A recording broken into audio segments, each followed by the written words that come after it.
All right, so today we are on day 182 of the one-year chronological Bible plan, and we're going to be continuing on in Second Chronicles. So let's get into it.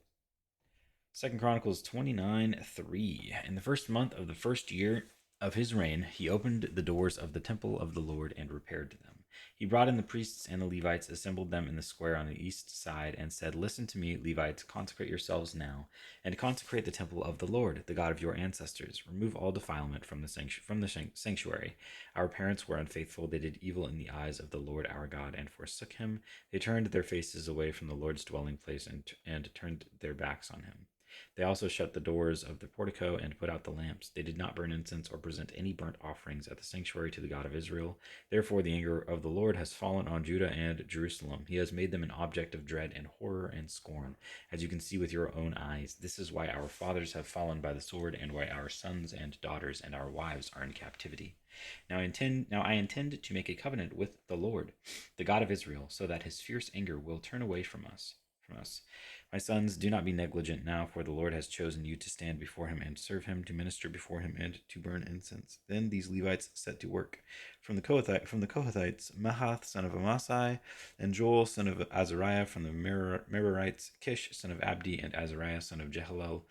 From the Gershonites, Joah son of Zimmah, and Eden son of Joah. From the descendants of Elzaphan, Shimri and Jeiel. From the descendants of Asaph, Zechariah and Mattaniah. From the descendants of Heman, Jehiel and Shimei. From the descendants of Jeduthun, Shemaiah and Uzziel. When they had assembled their fellow Levites and consecrated themselves, they went in to purify the temple of the Lord, as the king had ordered. Following the word of the Lord, the priests went into the sanctuary of the Lord to purify it. They brought out to the courtyard of the Lord's temple everything unclean that they found in the temple of the Lord. The Levites took it and carried it out to the Kidron Valley. They began the consecration of the first day of the first month, and by the 8th day of the month they reached the portico of the Lord. For 8 more days they consecrated the temple of the Lord itself, finishing on the 16th day of the first month. Then they went into King Hezekiah and reported, "We have purified the entire temple of the Lord, the altar of burnt offering with all its utensils, and the table for setting out the consecrated bread with all its articles. We have prepared and consecrated all the articles that King Ahaz removed in his unfaithfulness while he was king. They are now in front of the Lord's altar." Early the next morning, King Hezekiah gathered the city officials together and went up to the temple of the Lord. They brought 7 bulls, 7 rams, 7 male lambs, and 7 male goats as a sin offering for the kingdom, for the sanctuary, and for Judah. The king commanded the priests, the descendants of Aaron, to offer these on the altar of the Lord. So they slaughtered the bulls, and the priests took the blood and splashed it against the altar. Next they slaughtered the rams and splashed their blood against the altar. Then they slaughtered the lambs and splashed their blood against the altar. The goats for the sin offering were brought before the king and the assembly, and they laid their hands on them. The priests then slaughtered the goats and presented their blood on the altar for a sin offering to atone for all Israel, because the king had ordered the burnt offering and the sin offering for all Israel. He stationed the Levites in the temple of the Lord with cymbals, harps, and lyres in the way prescribed by David and Gad, the king's seer, and Nathan the prophet. This was commanded by the Lord through his prophets. So the Levites stood ready with David's instruments and the priests with their trumpets. Hezekiah gave the order to sacrifice the burnt offering on the altar. As the offering began, singing to the Lord began also, accompanied by trumpets and the instruments of David, king of Israel. The whole assembly bowed in worship while the musicians played and the trumpets sounded. All this continued until the sacrifice of the burnt offering was completed. When the offerings were finished, the king and everyone present with him knelt down and worshipped. King Hezekiah and his officials ordered the Levites to praise the Lord with the words of David and of Asaph the seer. So they sang praises with gladness and bowed down and worshipped. Then Hezekiah said, "You have now dedicated yourselves to the Lord. Come and bring sacrifices and thank offerings to the temple of the Lord." So the assembly brought sacrifices and thank offerings, and all whose hearts were willing brought burnt offerings.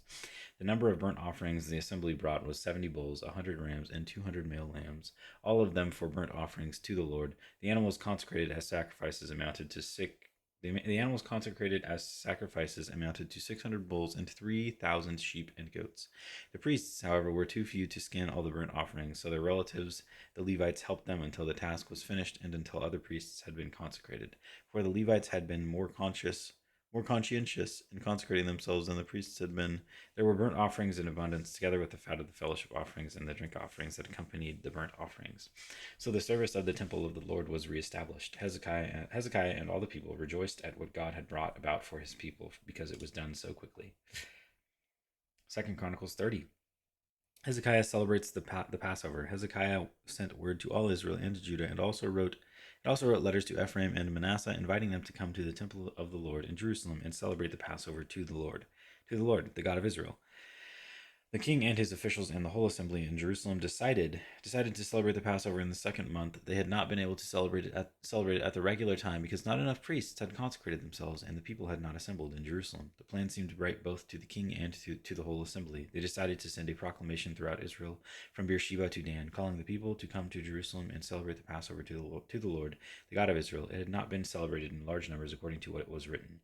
At the king's command, couriers went throughout Israel and Judah with letters from the king and from his officials, which read, "People of Israel, return to the Lord, the God of Abraham, Isaac, and Israel, that he may return to you who are left, who have escaped from the hand of the kings of Assyria. Do not be like your parents and your fellow Israelites, who were unfaithful to the Lord, the God of their ancestors, so that he made them an object of horror, as you see. Do not be stiff-necked as your ancestors were. Submit to the Lord. Come to his sanctuary, which he has consecrated forever. Serve the Lord your God, so that his fierce anger will turn away from you. If you return to the Lord, then your fellow Israelites and your children will be shown compassion by their captors and will return to this land. For the Lord your God is gracious and compassionate. He will not turn his face from you if you return to him." The couriers went from town to town in Ephraim and Manasseh as far as Zebulun, but people scorned and ridiculed them. Nevertheless, some from Asher, Manasseh, and Zebulun humbled themselves and went to Jerusalem. Also in Judah, the hand of God was on the people to give them unity of mind to carry out what the king and his officials had ordered, following the word of the Lord. A very large crowd of people assembled in Jerusalem to celebrate the festival of unleavened bread in the second month. They removed the altars in Jerusalem and cleared away the incense altars and threw them into the Kidron Valley. They slaughtered the Passover lamb on the 14th day of the second month. The priests and the Levites were ashamed and consecrated themselves and brought burnt offerings to the temple of the Lord. Then they took up their regular positions as prescribed in the law of Moses, the man of God. The priests splashed against the altar the blood handed to them by the Levites. Since many in the crowd had not consecrated themselves, the Levites had to kill the Passover lambs for all those who were not ceremonially clean and could not consecrate their lambs to the Lord. Although most of the many people who came from Ephraim, Manasseh, Issachar, and Zebulun had not purified themselves, yet they ate the Passover contrary to what was written. But Hezekiah prayed for them, saying, "May the Lord, who is good, pardon everyone who sets their heart on seeking God, the Lord, the God of their ancestors. Even they are not clean according to the rules of the sanctuary." And the Lord heard Hezekiah and healed the people. The Israelites who were present in Jerusalem celebrated the festival of unleavened bread for 7 days with great rejoicing, while the Levites and priests praised the Lord every day with resounding instruments dedicated to the Lord. Hezekiah spoke encouragingly to all the Levites who showed good understanding of the service of the Lord. For the 7 days they ate their assigned portion and offered fellowship offerings and praised the Lord, the God of their ancestors. The whole assembly then agreed to celebrate the festival 7 more days, so for another 7 days they celebrated joyfully. Hezekiah, king of Judah, provided 1,000 bulls and 7,000 sheep and goats for the assembly, and the officials provided them with 1,000 bulls and 10,000 sheep and goats.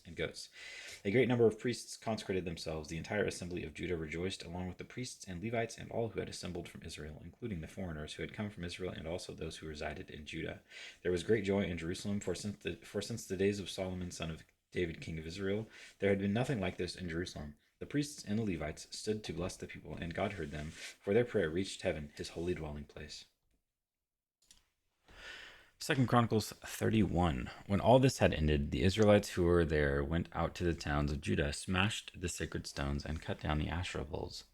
They destroyed the high places and the altars throughout Judah and Benjamin and in Ephraim and Manasseh. After they had destroyed all of them, the Israelites returned to their own towns and to their own property. Contributions for worship. Hezekiah assigned the priests and Levites to divisions, each of them according to their duties as priests or Levites, to offer burnt offerings and fellowship offerings, to minister, to give thanks, and to sing praises at the gates of the Lord's dwelling.